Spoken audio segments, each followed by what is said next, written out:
my feel-good breakfast show.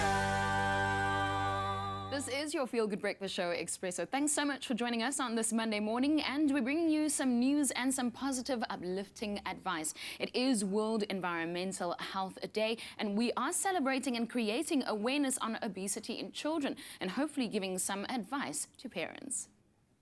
With World Environmental Health Day celebrated globally on the 26th of September, it brings to light the very serious issue around obesity in children. Now, obesity in children has more than doubled in the past 30 years, and according to local surveys, more than 13% of South African children aged between 6 and 14 are overweight or obese. Now, Cindy Chin, a registered dietitian, is in studio with us today to shed some light on the current statistics of obesity in South African children and also guide us on what the possible solutions are. Cindy, lovely to have you. This is a rather serious topic because it's pertaining to our kids, and I know that obesity is a global problem. But what are some of the challenges that we face in South Africa when it comes to diet and nutrition for our children? I think we're in a unique situation where we're faced with still some children that are undernourished, so underweight. But at the same time, we have children who are overnourished, so they have too many kilojoules, but of poor quality. So then they are more likely to put on the weight, excess weight. And that results in the statistics that we're seeing now. And I think parents need to take note of this in terms of what they feed their kids, because I do know that we live very busy lives. I'm speaking as a parent myself, so the time is very limited to try and put together a really hearty meal. But I think we need to focus on that.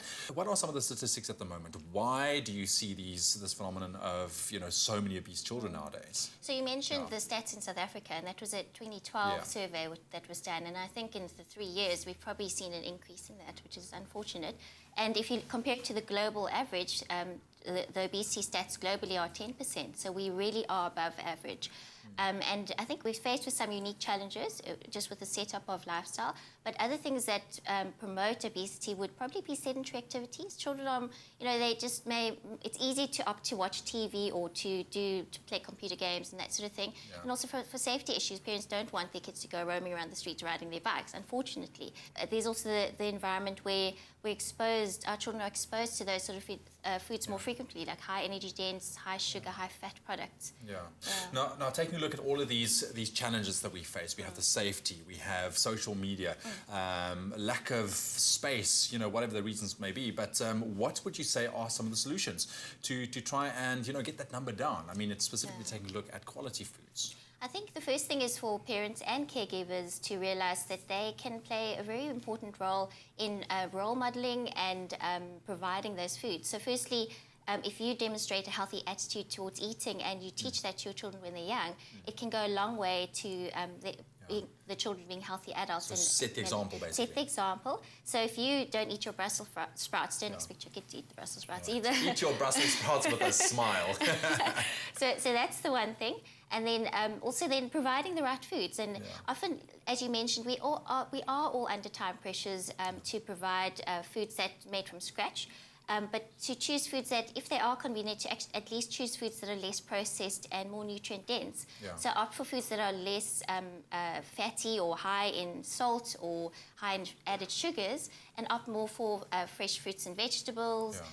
Whole grains, lean meats and chicken and oily fish. You've got some examples here for us. I think is this pretty much what we can. Take us through what we have here on the table this morning. So what I've put out are just examples of convenient foods that are minimally processed. So sure, the baby carrots are washed and peeled, but it's closer to their natural state than if you were to get a little snack bar, for instance, with carrot in it. What stats also shows is that if these kinds of foods are easily available and visually appealing, kids are more likely to eat them as well. So like in the fruit bowl or in their lunch boxes, and it's easy to eat, and it's something that the kids have been involved with in choosing, then they're more likely to eat it. Because parents can go to all the effort of buying these things, but it's another thing to get the kids to eat it. Absolutely, absolutely. And I think as a parent, that's where you need to step in and persevere and teach the children from a young age. But I think this is such a broad topic, talking about obesity, diet.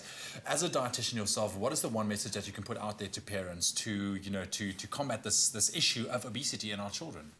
I think as parents, we can't force it, but we have to live it day to day. So and don't put unnecessary pressure on yourself. Use those pre-washed, pre-chopped veggies if you need to, just to make things easier, and to keep some, like a frozen pack of veggies in the freezer for in case. and to make your life a bit easier in that sense. So plan ahead, maybe do a bit of online shopping, which will just save you some of that time. And I think just to teach it day to day and encourage our children to be more active at home as well, to not just sit on the couch and yeah. So live the lifestyle, try to provide the support that they need, and yeah, I think that would go a long way. Being a parent is a tough job. It is a tough job. Cindy, thank you so much for joining us. But I think to all the parents, the carers and the teachers out there, we must remember that the children are our future and we really need to protect the environment and most of all, their health as well. Woolies and I collaborating to raise 100 million rand through the My School program. Are you with us?